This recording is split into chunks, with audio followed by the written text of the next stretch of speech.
Terima kasih Anda masih bersama kami dan bagi Anda yang baru saja bergabung, kami hadirkan kembali 3 berita utama hari ini. Sebuah gedung sekolah dasar di Kabupaten Pati rusak parah akibat diterjang puting beliung.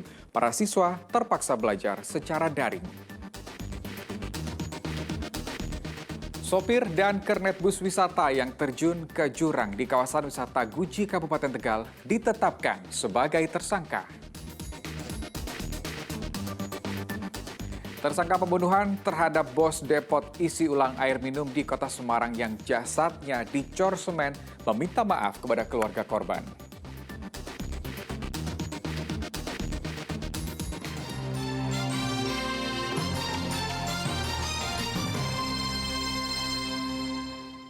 Sopir dan kernet bus wisata Duta ditetapkan sebagai tersangka dalam kecelakaan bus terjun ke jurang di kawasan wisata Guci Kabupaten Tegal.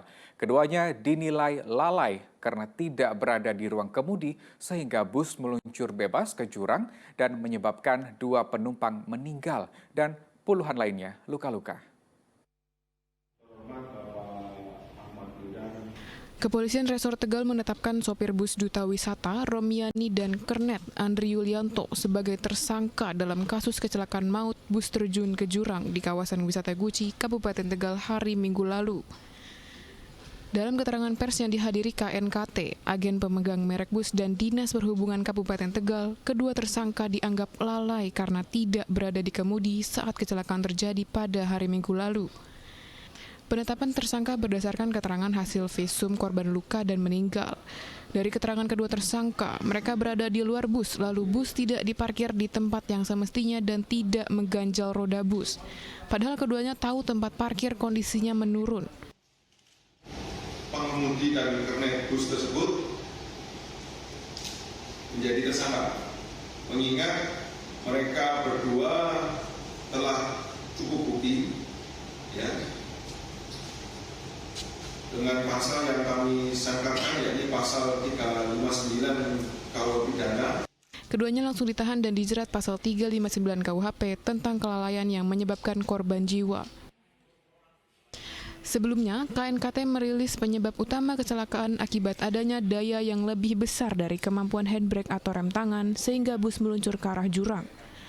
Rem tangan diketahui dalam kondisi aktif karena saat bus diangkat, roda belakang tidak bisa digerakkan. Gaya dorong terjadi lantaran bus sudah diisi 37 penumpang dan barang bawaan. Yang dorong itu adalah gaya gravitasi yang sangat besar pada lereng sebesar 28%. Ini dijelaskan pada saat turun, roda berputar. Tapi pada saat diangkat, roda terkunci. Ini masuk akal dan ini bekerja sesuai dengan mekanisme yang ada. Bus Duta Wisata terjun bebas ke jurang Sungai Awu di kawasan wisata Guci, Kabupaten Tegal hari Minggu lalu. Akibat kecelakaan, 2 penumpang meninggal dunia dan 35 lainnya menderita luka-luka. Bus membawa 50 peziarah asal Serpong Utara, Tangerang Selatan, Banten. Kuncoro Wijayanto melaporkan dari Kabupaten Tegal. Kita beralih ke informasi selanjutnya. Tersangka pembunuhan bos depot isi ulang air minum di kawasan Tembalang, Kota Semarang memperagakan puluhan adegan dari proses pembunuhan, mutilasi, hingga mencor jasad korban dengan semen. Berbeda dengan saat keterangan pers usai ditangkap. Kali ini tersangka meminta maaf kepada keluarga korban dan menyatakan penyesalannya. Tersangka Muhammad Hussein memperagakan 49 adegan inti pembunuhan terhadap bos depot isi ulang air minum Irwan Huta Galung di Jalan Mula Waraman Raya, Kecamatan Tembalang, Kota Semarang. Hussein yang tidak lain adalah karyawan korban hanya memperagakan adegan inti dari 102 adegan yang disiapkan. Mulai dari proses membunuh korban, memutilasi, hingga mencor jasad korban dengan semen. Prarekonstruksi untuk melengkapi berkas perkara tersangka agar segera dilimpahkan ke kejaksaan. Mulai dari adegan 11, itu pada saat tersangka pertama kali membunuh korban menggunakan linggis. Kemudian kita teruskan sampai adegan tersangka ini melakukan mutilasi. Kemudian kita lanjutkan keesokan harinya pada saat tersangka ini melakukan pengecoran jenazah korban menggunakan semen. Total kita ada 102 adegan. Usai prareka ulang, tersangka Husein menyampaikan sesuatu yang sama sekali berbeda dengan saat keterangan pers usai ia ditangkap. Kali ini, ia menyesali perbuatannya dan meminta maaf kepada keluarga korban. Mohon maaf pada keluarga korban atas perilaku saya. Saya menyesal telah melakukan ini semua. Kemarin Saya ucapkan mohon maaf yang sebesar-besarnya. kemarin katanya tidak menyesal, Mas. Apa yang akhirnya membuat Mas jadi menyesal? Setelah saya pulang di sana, saya renungi. Memang saya salah. Husein menghabisi majikannya secara keji pada hari Kamis pekan lalu. Jasad korban ditemukan 4 hari kemudian dalam kondisi membusuk dan dicor semen di tempat usahanya.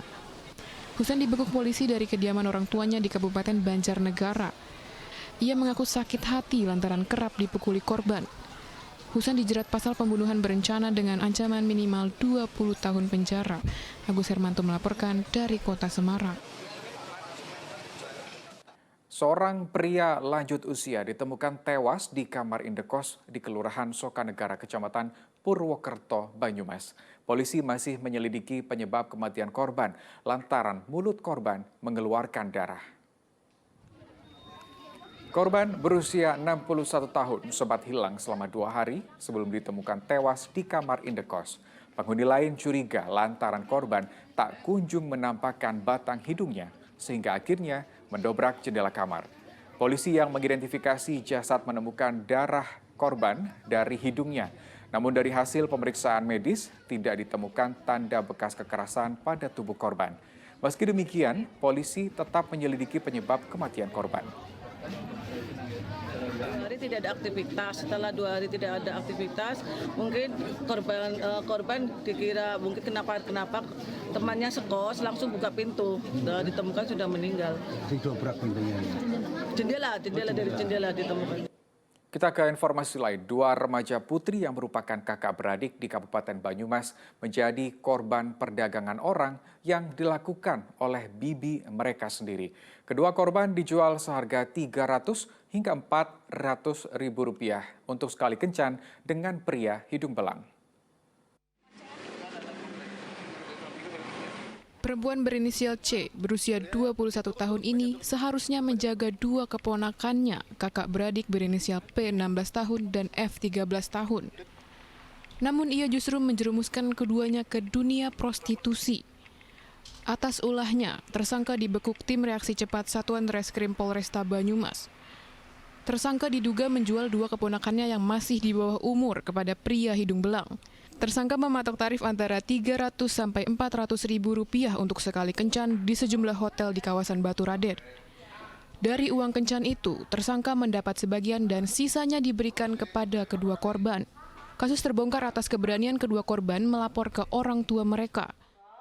Terungkapnya itu dari pihaknya korban itu menceritakan kepada pihaknya orang tua, sehingga orang tua mencari informasi kepada kedua anak tersebut. Karena orang tua itu tidak terima ya, disebutkan akhirnya melaporkan kepada unit PPO. Ini masih hubungan famili ya Bu, korban sama? Masih, ya. Tante sepupu. Tersangka terancam hukuman selama 15 tahun penjara sesuai dengan Undang-Undang Perlindungan Anak dan Perdagangan Manusia. Mardianto melaporkan dari Kabupaten Banyumas.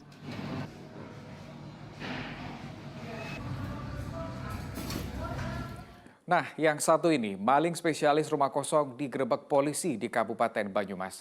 Tersangka membobol rumah kosong hingga pondok pesantren dan mencuri barang berharga. Tersangka pencurian spesialis rumah kosong bernama Reno tak berkutik saat tim Resmob Satreskrim Polresta Banyumas menggerebek rumahnya. Saat polisi datang, Reno sedang asyik bercengkrama dengan seorang temannya. Sejak bulan April sampai Mei, tersangka sudah 4 kali membobol dan mencuri di sejumlah rumah kosong dan pondok pesantren di Kabupaten Banyumas.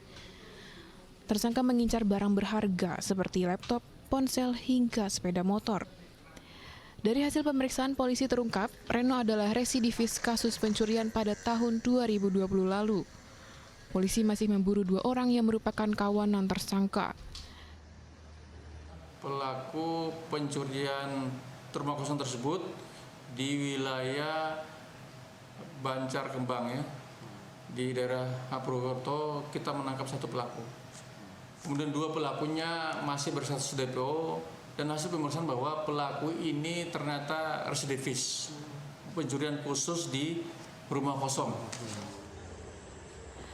Dari tangan tersangka, polisi menyita sebuah ponsel sebagai barang bukti. Akibat perbuatannya, tersangka akan dijerat pasal 363 KUHP tentang pencurian dengan ancaman hukuman 7 tahun penjara. Mardianto melaporkan dari Banyumas.